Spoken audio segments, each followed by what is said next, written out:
कर्जमाफी दिलेला शब्द पूर्ण करा, दिलेला शब्द पूर्ण करा,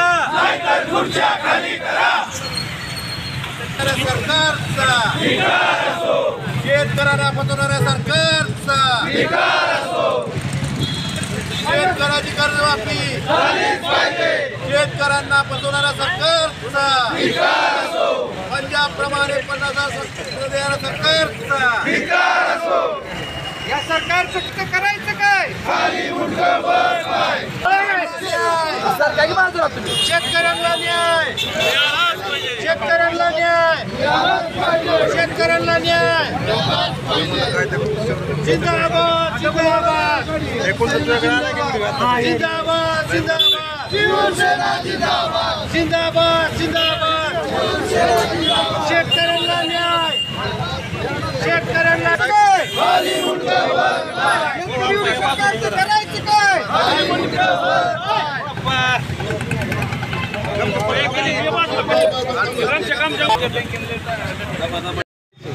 लोकशाही खाली होत्या जरा. धाराशिव जिल्हा, पूर्ण मराठवाडा आणि धाराशिव या जिल्ह्यामध्ये जी पूर परिस्थिती ढगफुटीमुळे निर्माण झाली आणि ज्याच्यामुळं शेतकऱ्याचं आतुनात असं नुकसान झालंय.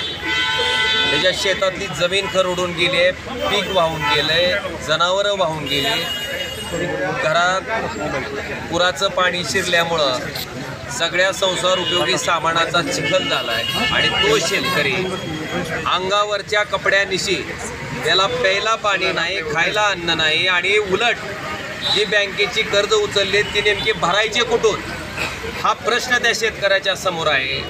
तो शेतकरी त्या ठिकाणी लेकराच्या फीस भरता येत नाही, आपण स्वतःच्या लेकराची शिक्षण सुद्धा करू शकत नाही, ह्या उद्वेगातनं स्वतःचं जीवन संपवतोय.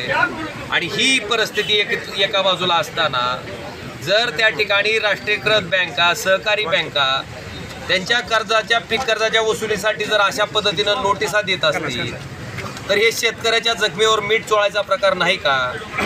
म्हणून आम्ही या ठिकाणी ह्या सगळ्या नोटिसा एकत्रित करून ह्या नोटिसाची होळी केली आहे.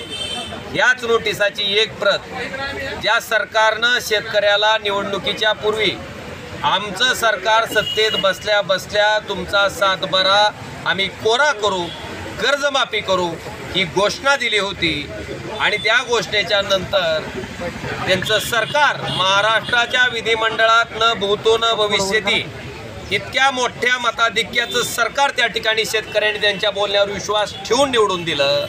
ते सरकार सत्तेत बसल्याच्या नंतर सरकारची घोषणा होती योग्य वेळी योग्य पद्धतीनं आम्ही ती कर्जमाफी करू. ती कर्जमाफी या सरकारनं करावी आणि त्या सरकारला या विषयातलं गांभीर्य लक्षात यावं की बँका कशा छळवणूक त्या ठिकाणी शेतकऱ्याची करतायत. त्या भावनेतनं आम्ही आज हे आंदोलन केलंय. याची एक प्रत आम्ही सन्माननीय मुख्यमंत्री महोदयांना त्या ठिकाणी पाठवणार आहेत आणि आपल्या माध्यमातून सरकारला आमचं कळकळीचं आणि नम्र निवेदन आहे की 2 ते 3 दिवसात ती मदत कशा स्वरूपाची असणार आहे याच्या बाबतीत घोषणा करणार आहेत.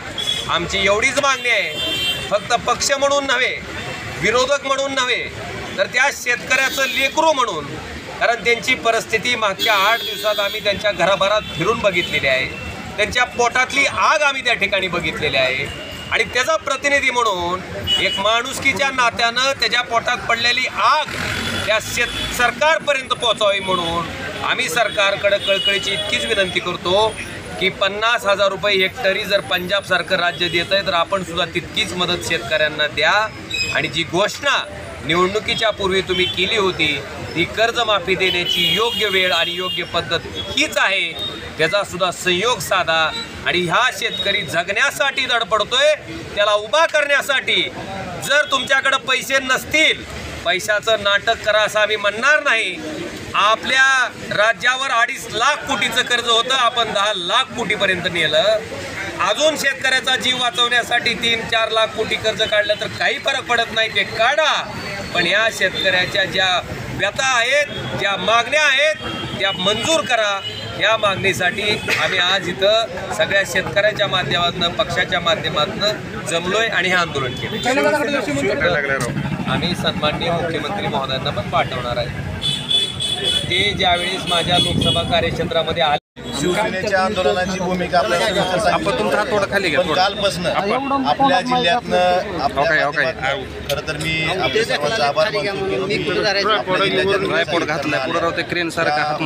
चॅनलच्या माध्यमातून दाखवल्या, मुख्यमंत्र्यांनी गोष्ट केली. पण काल मुख्यमंत्र्यांनी आणि आजही प्रशासनानं असं सांगितलं गेलं की ह्या नोटिसा जुन्या आहेत, अवघशा नोटीस आहेत असं सांगितलेलं तर तुम्ही तुमच्या माध्यमातून ऐकलं. मला तुम्हाला एकच उदाहरण द्यायचं त्यातलं, हे शेतकरी आहेत बाळासाहेब सूर्यवंशी, त्यांचा आपल्याला पोस्टाचा मेसेज येतो. जर त्या पोस्टाची मेसेज ह्या बुक झालेली आहे 23/9/25ला पाठवली आणि 26/9/25ला ह्यांना पोचली, हा टेक्स्ट मेसेज आहे. हे तयार तर कोण आणू शकत नाहीत. प्रशासन एवढं कसं बोलू शकतं की जुन्यात नोटीस आहेत? स्वतःची जबाबदारी झटकण्यासाठी म्हणजे मुख्यमंत्री स्वतः काल बोलले जुन्या नोटीस आहेत. 26 सप्टेंबरला मिळालेली नोटीस जुनी असू शकते का? हाच प्रश्न आमचा सगळ्यात. हा मेसेज आहे, हा पुरावा आहे, हे शेतकरी आहेत. मग तुम्ही एवढं बोलून जर जुन्या नोटीस आहेत म्हणून जर हा वेळ मारून न्यायचा किंवा कुठेतरी शेतकऱ्यांच्या काम सरकारच्या आणि प्रशासनाच्या वतीने होत असेल तर दुर्दैव आहे. मुख्यमंत्री महोदयांना ज्यांनी चुकीची माहिती दिली त्यांचा सुद्धा मुख्यमंत्री महोदयांनी तपास घ्यावा आणि सप्टेंबरच्या 26 तारखेला शेतकऱ्यांना नोटीस, एक उदाहरण आहे, मिळत असताना जर मुख्यमंत्री म्हणत असेल जुन्या नोटीस आहेत, 26 सप्टेंबर जुनं झालं का?